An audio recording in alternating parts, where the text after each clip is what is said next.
تبھی مجھے موقع ملا تو میں نے ایک نوجوان کی ناک پر گھونسا مارا تو وہ بل بلاتا ہوا ایک سائڈ پر ہو گیا تھا۔ میں ہمیشہ مد مقابل کی ناک پر ہی پہلا وار کرتا تھا، کیونکہ اس سے مد مقابل کا دماغ جھنجھنا جاتا تھا اور وہ بے حال ہو جاتا تھا۔ جس طرح شانی کا دوست بے حال ہوا تھا، دو دوست ناک آؤٹ ہو چکے تھے۔ اب شانی کو ملا کر 3 مد مقابل تھے کہ کچھ لوگ آگے بڑھ کر بیچ بچاؤ کرانے لگے۔ بڑی مشکل سے انہوں نے شانی اور اس کے بپھرے دوستوں کو مجھ سے الگ کیا تھا۔ وہ کسی حالت میں مجھے زندہ نہ چھوڑتے اگر بازار کے گارڈز وغیرہ اسلحہ نہ تان لیتے۔ اس دھینگا مشتی میں میری اپنی حالت بھی خراب ہو گئی تھی۔ میرا ہونٹ پھٹ گیا تھا اور خون نکل رہا تھا، سر کے بال بکھر گئے تھے۔ میں نے ہونٹ سے خون صاف کرتے ہوئے شانی کی طرف دیکھا، اس کے چہرے پر طنزیہ مسکراہٹ رقصاں تھی۔ شانی کے باقی 2 دوست بھی اپنی اپنی ناک پر ہاتھ رکھے اس کے پاس چلے گئے تھے۔ ان سب کی ناک زخمی تھی۔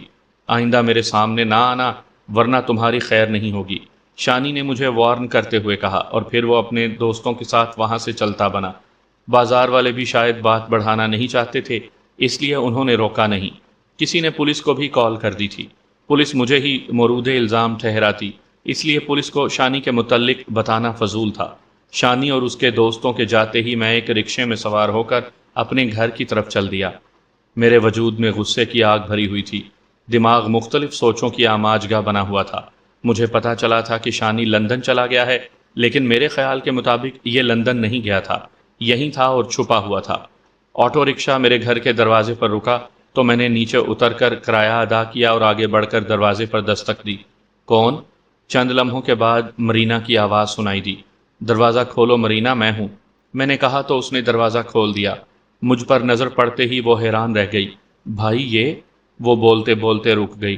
دروازہ بند کر دو، میں اتنا کہہ کر اپنے کمرے میں آ گیا۔ مرینا بھی دروازہ بند کر کے آ گئی۔ بھائی کیا کسی سے لڑائی ہوئی ہے؟ میں نے مرینا کی طرف دیکھتے ہوئے کہا، کچھ نہیں ہوا، تم پانی گرم کر دو، منہ ہاتھ دھونا ہے۔ مرینا وہاں سے چلی گئی۔ تھوڑی دیر کے بعد اس نے بتایا کہ پانی گرم ہو گیا ہے تو میں فریش ہونے واش روم میں چلا گیا۔ میں نے گزشتہ رات دوسرا سیل فون آن کیا تھا۔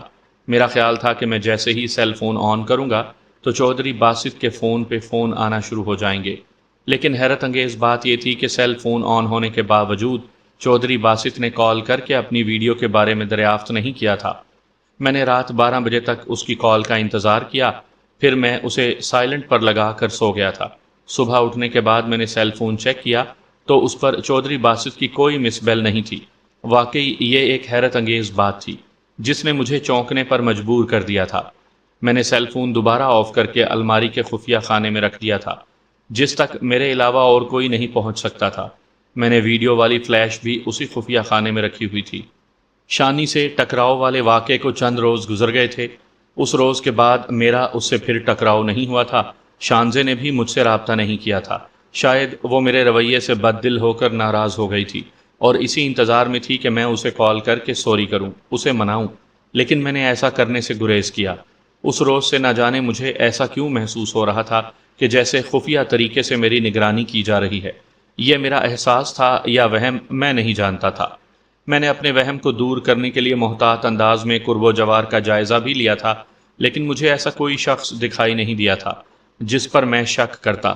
اس کے باوجود میں خود کو بے حد بے چین محسوس کر رہا تھا۔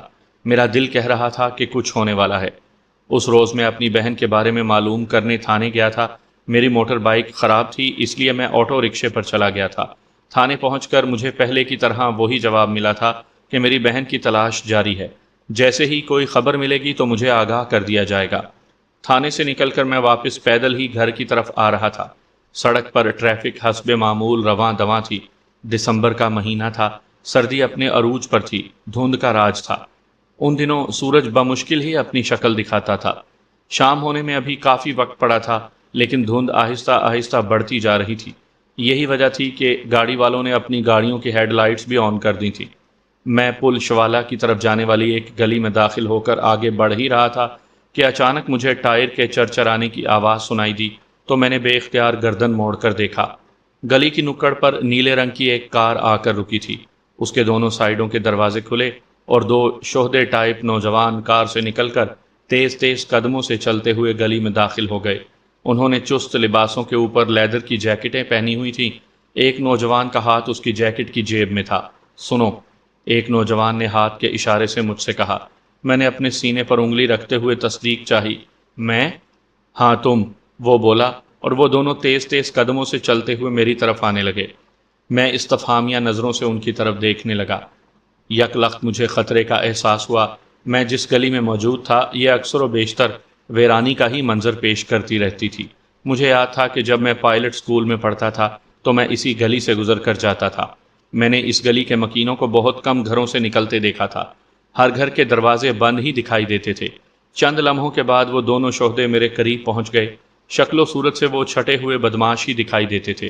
ایک نوجوان نے اپنے سر کے بالوں کی پونی کی ہوئی تھی، جبکہ دوسرے کے سر کے بال ہلکے ہلکے تھے۔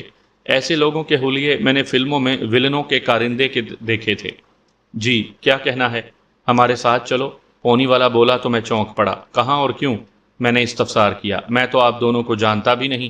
وڈے چودھری صاحب کو تو جانتے ہو، اس نے کہا۔ انہوں نے تمہیں بلایا ہے۔ میں نے ٹھٹکتے ہوئے آنکھیں سکیڑیں۔ کون وڈے چودھری صاحب؟ چودھری باسط۔ اب کی بار میرے دماغ میں یہ خیال چیونٹی کی طرح رینگنے لگا کہ یقیناً چودھری باسط کو معلوم ہو گیا ہے کہ ببلی کے ساتھ اس کی ویڈیو میں نے بنائی ہے۔ تاہم میں نے معتدل لہجے میں پوچھا، انہوں نے مجھے کیوں بلایا ہے؟ یہ تو چودھری صاحب بھی بتائیں گے، اس نے کہا۔ تم چلو۔ میں نے اس بات میں گردن ہلائی، پھر اس کی طرف دیکھتے ہوئے بولا، تم جا کر اپنے وڈے چودھری صاحب کو میرا پیغام دے دو کہ میں ان کا زر خرید غلام نہیں ہوں۔ اگر ان کو مجھ سے کوئی کام ہے تو وہ خود چل کر میرے پاس آئیں۔ میرے پاس فالتو وقت نہیں ہے۔ میں مڑ کر جانے لگا تو پونی والے شودے نے آگے بڑھ کر ایک جھٹکے سے میرا بازو پکڑ کر مجھے روک لیا۔ میں نے پہلے اپنے بازو کو، پھر پونی والے نوجوان کو غصیلی نظروں سے دیکھا۔ اس کا یوں میرا بازو پکڑنا مجھے پسند نہیں آیا تھا۔ تم شرافت سے ہمارے ساتھ چلتے ہو یا؟ اس نے بات ادھوری چھوڑ دی۔ کیا زبردستی ہے؟ میں نے سوال کیا۔ ایسا ہی سمجھ لو، اس نے کہا۔ اگر تم شرافت سے ہمارے ساتھ نہ گئے تو ہم دوسرا طریقہ اختیار کرنے پر مجبور ہو جائیں گے۔ اور وہ دوسرا طریقہ وہ کیا ہے؟ میں نے خود کو اعتدال پر رکھتے ہوئے استفسار کیا۔ پونی والے شہدے کا دوسرا ساتھی اسپاٹ چہرہ لیے مجھے دیکھ رہا تھا۔ اس دوران اس نے ایک لفظ بھی نہیں کہا تھا۔ ہم تمہیں زبردستی لے جائیں گے، اس لیے میری بات مانو اور خاموشی سے ہمارے ساتھ چلو، وہ بولا، اور پھر مجھے لے جانے کی کوشش کی تو میں نے ایک جھٹکے سے اپنا بازو اس کی گرفت سے آزاد کروا لیا۔ یار کیا تم پاگل ہو؟ کہہ تو رہا ہوں کہ مجھے تم لوگوں کے ساتھ نہیں جانا۔ جا کر اپنے چودھری کو بتا دو، میں نے برانگیختگی سے جواب دیا، اور مڑ کر جانے لگا تو پونی والے شہدے نے کہا، اچھا ٹھہرو، میں چودھری صاحب سے تمہاری بات کروا دیتا ہوں۔ پونی والے شہدے نے اپنی جیکٹ کی جیب سے ایک سیل فون نکالا اور چودھری باسط کو کال کرنے لگا۔ جلد ہی رابطہ ہو گیا اور وہ میرے متعلق باتیں کرنے لگا۔ پھر دوسری طرف سے چودھری باسط کی بات سننے کے بعد اس نے سیل فون میری طرف بڑھاتے ہوئے کہا، چودھری صاحب تم سے بات کرنا چاہتے ہیں۔ میں نے ہونٹ بھینچتے ہوئے سیل فون لیا اور کان سے لگا کر بولا، فرمائیے چودھری صاحب۔ ہیرو، فوراً مجھ سے ملو۔ چودھری باسط کا لہجہ تحکم آمیز تھا۔ لیکن کیوں چودھری صاحب؟ میں نے پوچھا۔ پولیس نے تو مجھے آپ سے دور رہنے کا کہا تھا، پھر اب آپ پر ایسی کیا افتاد آن پڑی ہے کہ آپ مجھ سے ملنا چاہتے ہیں؟ کچھ باتیں کرنی ہیں تم سے۔ کیسی باتیں؟ میں ٹھٹکا۔ اب فون پر تو نہیں بتائی جا سکتی نا، چودھری باسط بولا، لیکن اتنا سمجھ لو کہ تمہاری بہن کے متعلق ہی بات ہے۔ میں سوچنے پر مجبور ہو گیا کہ اس لمحے میں کیا کروں۔ کیا میں چودھری باسط پر اعتبار کروں یا نہیں؟ چودھری باسط سیاست کا بازیگر تھا، کہیں وہ میرے ساتھ سیاست تو نہیں کھیل رہا؟ کئی سوالات نے میرے دماغ پر یلغار کر دی تھی۔ کیا سوچ رہے ہو ہیرو؟ چودھری باسط کی آواز نے میرے سوچنے کے سلسلے کو منقطع کیا۔ کچھ نہیں۔ پھر آ رہے ہو؟ چودھری صاحب کہیں آپ میرے ساتھ؟ اس نے میری بات کاٹ دی اور اپنے لہجے میں دنیا جہان کی چاشنی اور شیرینی لائے بولا، فکر کی کوئی بات نہیں ہے، تم آ جاؤ، تسلی سے بات کریں گے۔ میں نے کہا، میں آ رہا ہوں، لیکن یہ بات ذہن میں رکھیے گا چودھری صاحب کہ میں بے بس اور مجبور نہیں ہوں۔ میں اپنی مرضی سے آ رہا ہوں، ورنہ آپ کے آدمی مجھے زبردستی نہیں لے جا سکتے تھے۔ جانتا ہوں تم جوڈو کراٹے کے ماہر ہو، چودھری باسط نے کہا لگایا۔ تم نے میرے آدمیوں کی ہڈیاں پسلیاں توڑ دینی تھیں، اسی لیے میں نے انہیں خصوصی طور پر کہا تھا کہ یہ تم سے پنگا نہ لیں۔ جلدی آ جاؤ، میں تمہارا انتظار کر رہا ہوں۔ میں نے سیل فون پونی والے شہدے کی طرف بڑھاتے ہوئے کہا، چلو۔ ہم تینوں گلی سے نکل کر کار میں سوار ہو گئے۔ ڈرائیونگ سیٹ پر پونی والے شہدے کا ساتھی بیٹھ گیا تھا، پھر اس نے کار ریورس کی اور آگے بڑھنے لگا۔ پونی والا میرے ساتھ پیچھے بیٹھا تھا۔ میں نے سیٹ کی پشت سے سر ٹکایا اور چودھری باسط کے متعلق سوچنے لگا۔ نہ جانے چودھری باسط میری بہن کے متعلق کیا بات کرنا چاہتا ہے۔ ابھی ہم نے تھوڑی دیر سفر ہی کیا تھا کہ پونی والے شودے نے یکدم ایک رومال میرے ناک پر رکھ دیا۔ اس سے پہلے کہ میں سنبھلتا یا کچھ سمجھتا، رومال پر لگا محلول میرے سانس لینے پر میرے دماغ میں سوار ہو گیا اور میری آنکھیں دھندلا گئیں۔ دوسرے ہی لمحے میرے دماغ پر تاریکی نے غلبہ پا لیا۔ اس کے بعد کیا ہوا مجھے کچھ ہوش نہ رہا۔ جب مجھے ہوش آیا تو میں ایک کرسی پر رسی سے بندھا ہوا تھا۔ یہ ایک 15 بائی 15 فٹ کا کمرہ تھا۔ کمرے کے کونے میں ایک چارپائی پڑی تھی جس پر بستر بچھا ہوا تھا۔ چارپائی کے قریب ہی ایک میز اور چند کرسیاں پڑی تھیں۔ دیواروں پر زرد رنگ کا پینٹ کیا گیا تھا۔ 2 روشن دان تھے جن کے تاکچے کھلے ہوئے تھے۔ یہ وہ کمرہ ہرگز نہیں تھا جہاں چودھری کے کارندوں نے میری درگت بنائی تھی۔ میرے دماغ میں فوراً یہ خیال آیا کہ چودھری باسط نے دھوکے سے مجھے اغوا کروایا ہے، حالانکہ جب میں نے اس سے ملنے کی حامی بھر لی تھی تو پھر مجھے بے ہوش کرنے کی کیا ضرورت تھی۔ کچھ ہی دیر گزری تھی کہ چودھری باسط آ گیا۔ اس کے چہرے پر فاتحانہ مسکراہٹ رقصاں تھی، جیسے مجھے اغوا کروا کر اس نے بہت بڑا مارکا سر کر لیا ہو۔ چودھری صاحب، مجھے باندھا کیوں گیا ہے؟ میں نے حیرت بھرے لہجے میں کہا۔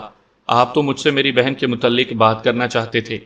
چودھری باسط نے ایک کرسی اٹھا کر میرے سامنے رکھی اور مغرورانہ انداز میں اس پر بیٹھ کر ٹانگ پر ٹانگ رکھ لی۔ جھوٹ بولا تھا میں نے۔ کیا مطلب؟ میں حیران ہوا۔ میری ویڈیو کہاں ہے؟ چودھری باسط نے اس بار میرے سر پر بمب پھاڑتے ہوئے کہا تو میں سن ہو کر رہ گیا۔ مجھے اپنی آنکھیں پتھرائی ہوئی محسوس ہوئی تھی، تاہم میں نے چونکنے کی ایکٹنگ کی اور دنیا جہان کی حیرت اپنے چہرے پر سجائے بولا، آپ کی ویڈیو؟ میں سمجھا نہیں۔ چودھری باسط نے ہونٹ بھینچے اور تیکھے لہجے میں گویا ہوا، تم انجان بننے کی کوشش کر رہے ہو لیکن اس کا کوئی فائدہ نہیں۔ میں نے کندھے اچکائے اور مضبوط لہجے میں بولا، چودھری صاحب میں کیوں انجان بنوں گا؟ میں سمجھ نہیں پا رہا آپ کس ویڈیو کی بات کر رہے ہیں۔ چودھری غائرانہ نظروں سے مجھے گھورتا رہا، پھر بولا، میری ویڈیو جو تم نے بنائی تھی۔ میں نے اس بار کوئی جواب نہ دیا، البتہ مجھے اپنے وجود میں اتھل پتھل محسوس ہو رہی تھی۔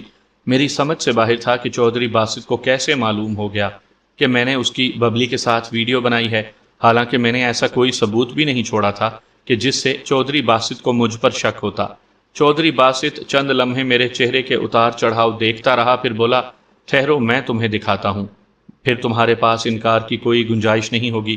اتنا کہہ کر چودھری باسط نے اپنی قمیض کی جیب سے اپنا سیل فون نکالا اور اسے آن کر کے مجھے ایک ویڈیو دکھانے لگا۔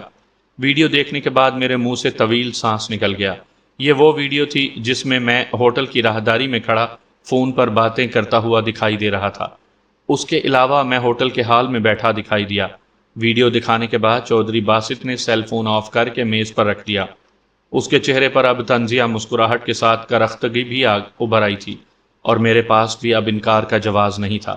اس نے مجھے ثبوت دکھا دیا تھا۔ کیا اب بھی انکار کرو گے؟ میں خاموشی سے اسے تکتا رہا۔ وہ گرجا، میری بات کا جواب دو۔ نہیں۔ اس نے گردن ہلائی۔ ویڈیو کہاں ہے؟ میں نے ویڈیو اپنے ایک جرنلسٹ دوست کو دے دی ہے۔ میں نے صفائی سے جھوٹ بولا تو اس نے آنکھیں سکیڑیں۔ کس دوست کو؟ چودھری باسط نے پوچھا۔ اس کا تعلق کس چینل سے ہے؟ نہیں بتا سکتا۔ میں نے نفی میں سر ہلایا۔ میں اس کی زندگی خطرے میں نہیں ڈالنا چاہتا۔ زندگی تو تمہاری بھی خطرے میں ہے، چودھری باسط نے دانت پیستے ہوئے کہا۔ مجھے کوئی پرواہ نہیں، میں نے اس کے لہجے سے مروب ہونے کے بجائے اطمینان سے کہا۔ اگر مجھے کچھ ہو گیا تو اس کے ذمہ دار تم ہوگے، یہ بات میں نے اپنے دوست کو بھی بتا دی ہے۔ تم مجھ پر نفسیاتی داؤ آزمانا چاہتے ہو؟ چودھری بدستور اسی لہجے میں بولا۔ نہیں، یہ سچ ہے، تم جھوٹ بولتے ہو۔ آپ کو یقین نہیں ہے تو میں آپ کے سامنے اپنے دوست سے بات کر کے تصدیق کر دیتا ہوں، میں نے کہا۔ میں نے اپنی طرف سے حتی الامکان جھوٹ بولنے کی کوشش کی تھی، لیکن چودھری باسط جہاں دیدہ اور کھلاڑیوں کا کھلاڑی تھا، اس نے میری بات پر یقین ہی نہ کیا، مسلسل نفی میں سر ہلاتا رہا۔ دیکھو ہیرو، تم خواہ مخواہ مجھ سے بھیڑنے کی کوشش کر رہے ہو۔ تم میرے بارے میں جانتے نہیں ہو، میرے ہاتھ بے حد لمبے ہیں، مجھ سے بھیڑنے والا آج تک مجھے نہیں ہرا سکا۔ تم نے میرے بیٹے پر گھناؤنا الزام لگایا، میں نے تمہارے خلاف کوئی ایکشن نہیں لیا۔ اگر میں چاہتا تو تمہیں جیل میں ہی گولی مروا کر تمہاری لاش غائب کروا سکتا تھا، لیکن میں نے ایسا نہیں کیا۔ اتنا کہہ کر وہ خاموش ہو گیا۔ تو اب اپنی خواہش پوری کر لیں، میں نے کہا، لیکن بچیں گے آپ بھی نہیں۔ میں تمہارے گندے خون سے اپنے ہاتھ رنگنا نہیں چاہتا، چودھری باسط نے نخوت بھرے لہجے میں کہا تو غصے کی شدت سے میری کن پٹیاں سلگ اٹھیں۔ اس نے مجھے گالی دی تھی اور یہ میرے لیے ناقابل برداشت بات تھی، تاہم میں نے ضبط کا مظاہرہ کرتے ہوئے کہا، آپ کا اپنے بارے میں کیا خیال ہے؟ میرے اس جواب پر چودھری باسط کے تن بدن میں آگ بھڑک اٹھی۔ Shut up! چودھری باسط گر جا۔ دوسرے ہی لمحے اس نے بائیں ہاتھ سے میرے جبڑے بھینچ لیے۔ جو پوچھ رہا ہوں وہ بتاؤ، کہاں ہے ویڈیو؟ نہیں بتاؤں گا، میں نے بھینچے جبڑے سے جواب دیا تو اس نے ایک جھٹکے سے میرے جبڑے چھوڑ دیے۔ اب تم مجھے غصہ دلا رہے ہو، اس نے دانت کچکچاتے ہوئے کہا۔ مجھے کوئی پرواہ نہیں، میں نے لاپرواہی سے کہا۔ ویسے آپ کی ویڈیو چینل پر چلنی تو چاہیے تاکہ عوام بھی اپنے نام نہاد لیڈر کے بدنما چہرے سے واقف ہو جائیں۔ میری اس بات پر چودھری باسط ایک بار پھر مشتعل ہو گیا تھا۔ بولا، لگتا ہے گھی سیدھی انگلی سے نہیں نکلے گا۔ آپ انگلی ٹیڑھی کر کے بھی دیکھ لیں، میں نے اسے تپایا۔ لیکن میں بتانے والا نہیں ہوں، میں آخری بار تم سے ویڈیو کے بارے میں پوچھ رہا ہوں، بتا دو، اسی میں تمہاری بھلائی ہے۔ تمہارے نہ بتانے پر میں انتہائی قدم اٹھانے پر مجبور ہو جاؤں گا۔ چودھری باسط مجھے وارن کرتے ہوئے بولا۔ اچھا، کیا کر لیں گے آپ؟ میں نے استہزائیہ انداز میں پوچھا۔ میں اس سے تمیز کے دائرے میں رہ کر بات کر رہا تھا۔ میں وہ کر سکتا ہوں جس کا تم تصور بھی نہیں کر سکتے، وہ زہر خند لہجے میں بولا۔ مثلاً آپ کیا کریں گے؟ میں نے استفہامیہ لہجے میں پوچھا۔ تو پھر سنو، میں تمہاری چھوٹی بہن کو اغوا کر لوں گا اور اس نے ٹھہرے ہوئے لہجے میں کہا تو یک لخت میری آنکھوں میں خون اتر آیا، میری مٹھیاں خود بخود بھینچ گئیں۔ اگر میں بندھا ہوا نہ ہوتا تو شاید میں اس کا وہ حشر کر دیتا کہ اس کا مکروہ چہرہ پہچاننا مشکل ہو جاتا۔ پہلے ہی میری ایک بہن کو اس کا بیٹا شانی اغوا کر کے فروخت کر چکا تھا اور دوسری کو اغوا کرنے کی دھمکی چودھری باسط دے رہا تھا۔ چودھری، اگر تم نے ایسا کچھ کیا یا میری بہن کی طرف غلط نظر ڈالی تو… غصے کی شدت سے میں بد لحاظی پر اتر آیا اور میرے منہ سے کف بھی نکل آیا تھا۔ تو کیا کر لے گا؟ کیا کر لے گا تو؟ وہ اشتعال دلانے والے لہجے میں بولا۔ میں نے اسے جواب تو نہ دیا، البتہ دل ہی دل میں اسے سبق سکھانے کا عہد کر رہا تھا۔ چند لمحوں کے بعد چودھری باسط نے مزید کہا، دیکھو ہیرو، اگر تم نے ویڈیو میرے حوالے نہ کی تو میں ایسا کرنے پر مجبور ہو جاؤں گا۔ کون روکے گا مجھے؟ تم تو بالکل بھی نہیں روک سکتے۔ اب گیند تمہاری کورٹ میں ہے، تمہارا فیصلہ تمہارے اور تمہاری بہن کے حق میں اچھا ثابت ہو سکتا ہے اور نقصان دہ بھی۔ اچھی طرح سوچ لو۔ اتنا کہنے کے بعد چودھری باسط نے سگریٹ سلگائی اور کش لینے لگا۔ پھر اس نے فضا میں دھوئیں کا مرغولا چھوڑ دیا۔ فضا میں پھیلتے دھوئیں سے وہ بغور میری طرف دیکھ رہا تھا اور میرے دماغ میں جھکڑ سے چل رہے تھے۔ کچھ سمجھ نہیں آ رہا تھا کہ میں کیا فیصلہ کروں۔ اس کی بات درست تھی، میرا کوئی بھی فیصلہ میرے اور میری بہن مرینا کے حق میں بہتر اور نقصان دہ ہو سکتا تھا۔ میں ایک بار پھر بری طرح پھنس گیا تھا۔ مجھے مت گھورو، صرف سوچو۔ چودھری باسط نے اس بار دھواں میرے چہرے پر پھینکتے ہوئے کہا تو میں نے سانس روک لیا۔ تم ڈرتے ہو کہ عوام تمہارا مکروہ چہرہ نہ دیکھے؟ میں نے کہا۔ ظاہر ہے میں ایک سیاستدان ہوں اور میرا تعلق ملک کی بڑی پارٹی سے ہے، اس نے سگریٹ کا کش لینے کے بعد جواب دیتے ہوئے کہا۔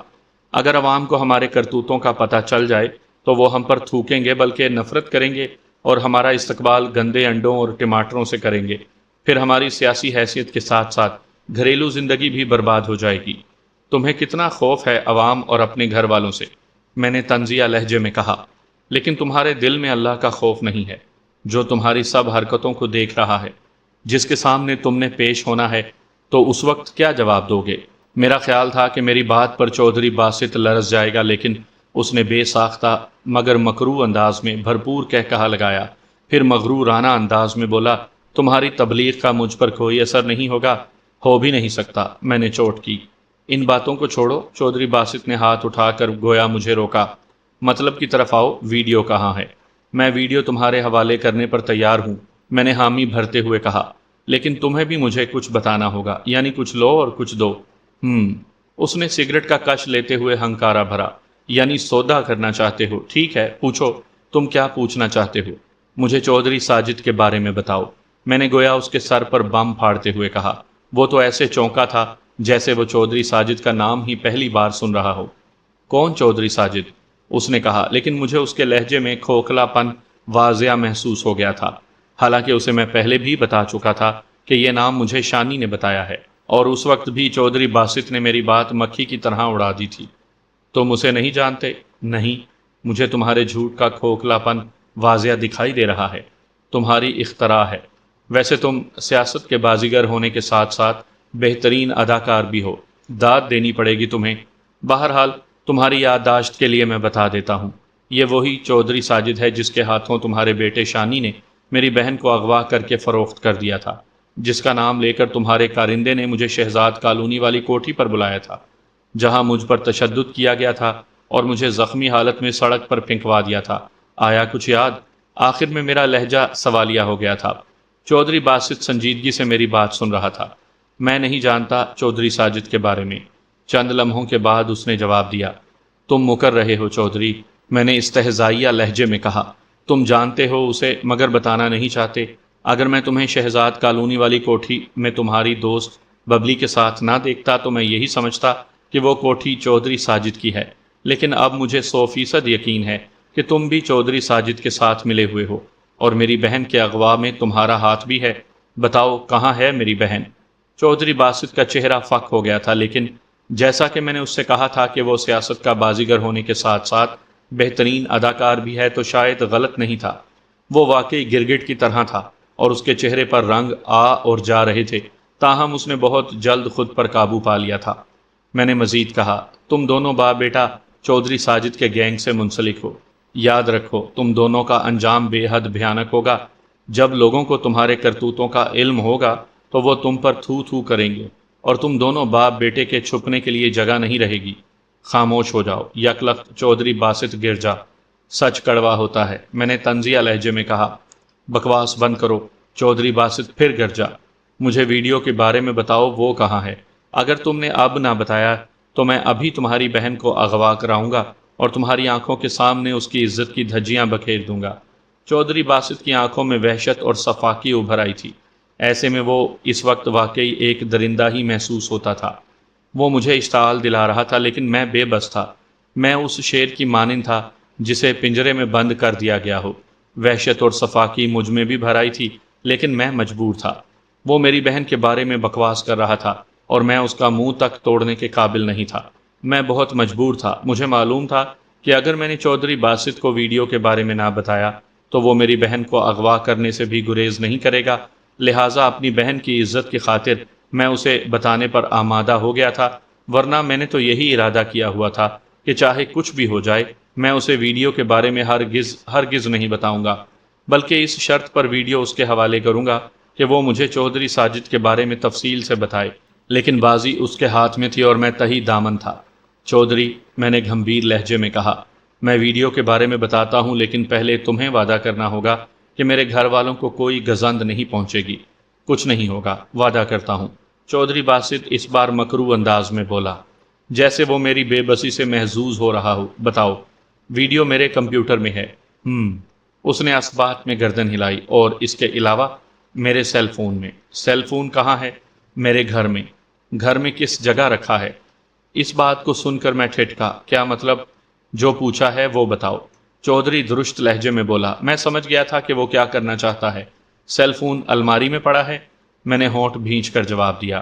اگر ویڈیو کی کوئی اور کاپی کسی اور جگہ چھپا کر رکھی ہے تو اس بارے میں بھی بتا دو، وہ بولا، تاکہ بعد میں تمہیں پچھتانا نہ پڑے۔ نہیں، صرف کمپیوٹر اور سیل فون میں ویڈیو موجود ہے، میں نے جواب دیا۔ لیکن تم نے تو کہا تھا کہ تم نے ویڈیو اپنے کسی جرنلسٹ دوست کو دی ہوئی ہے، چودھری باسط نے تیکھے لہجے میں پوچھا۔ وہ میں نے تمہیں ڈرانے کے لیے کہا تھا، میں نے ٹھہرے ہوئے لہجے میں کہا۔ چودھری باسط نے ایسے ہونٹ بھینچے جیسے کڑوی گولی نکل رہا ہو۔ پھر وہ دروازے کی طرف رخ کر کے اونچی آواز میں بولا، رفیق۔ چند لمحوں کے بعد پونی والا شودہ اندر آ گیا۔ آپ نے بلایا ہے چودھری صاحب، رفیق نے مؤدبانہ لہجے میں کہا۔ شکور کو لے کر فوراً اس کے گھر جاؤ، چودھری باسط نے اس کی طرف دیکھتے ہوئے کہا۔ اس کا کمپیوٹر اور الماری سے موبائل لے آؤ۔ میں یکدم چونک پڑا۔ وہی ہوا جس کا مجھے خدشہ تھا۔ میرے چہرے پر استجاب کے تاثرات ابھر آئے اور میں پریشان کن نظروں سے چودھری باسط کی طرف دیکھنے لگا۔ یہ تم کیا کر رہے ہو چودھری؟ میں نے تیز لہجے میں کہا تو رفیق نے گردن موڑ کر میری طرف دیکھا۔ اس کے دیکھنے کا انداز ایسا تھا جیسے میرا چودھری باسط سے سوال کرنا اسے پسند نہیں آیا ہو، لیکن مجھے اس کی کوئی پرواہ نہیں تھی۔ تم جاؤ۔ چودھری باسط نے اسے وہاں سے جانے کا اشارہ کیا تو وہ مجھے گھورتا ہوا کمرے سے باہر نکل گیا۔ چودھری، روکو اسے، میں نے احتجاج کرنے والے انداز میں کہا۔ یہ غلط ہے، میں تمہیں خود کمپیوٹر اور موبائل لا دیتا ہوں، پلیز روکو اسے۔ مجھے تم پر کوئی بھروسہ نہیں ہے، چودھری باسط بولا۔ تمہیں بھروسہ کرنا چاہیے، میں نے ہونٹ بھینچتے ہوئے کہا۔ کیا تم بھروسے کے قابل ہو؟ بھروسے کے قابل تو تم بھی نہیں ہو، میں نے بھی دو بدو جواب دیا۔ ہو سکتا ہے کمپیوٹر اور سیل فون لینے کے بعد تم مکر جاؤ، اور ہو سکتا ہے تمہاری بات درست ہو۔ چودھری باسط نے خباثت بھرے لہجے میں کہا۔ تو میں تپ گیا، تاہم میں نے خود کو نارمل رکھنے کی حتی الامکان کوشش کی، کیونکہ میں اس وقت چودھری باسط کے رحم و کرم پر تھا۔ میں نے مزید کہا، دیکھو چودھری، تمہارے آدمیوں کو دیکھ کر میرے گھر والے پریشان ہو جائیں گے، خوف زدہ ہو جائیں گے۔ تم اپنے آدمی کو روکو، میں خود جاتا ہوں۔ میں تمہیں کمپیوٹر اور سیل فون لا دوں گا، پلیز اپنے آدمی کو روکو۔ کچھ نہیں ہوگا، وہ بولا۔ کیوں کچھ نہیں ہوگا؟ میں نے اس بار درست لہجے میں کہا۔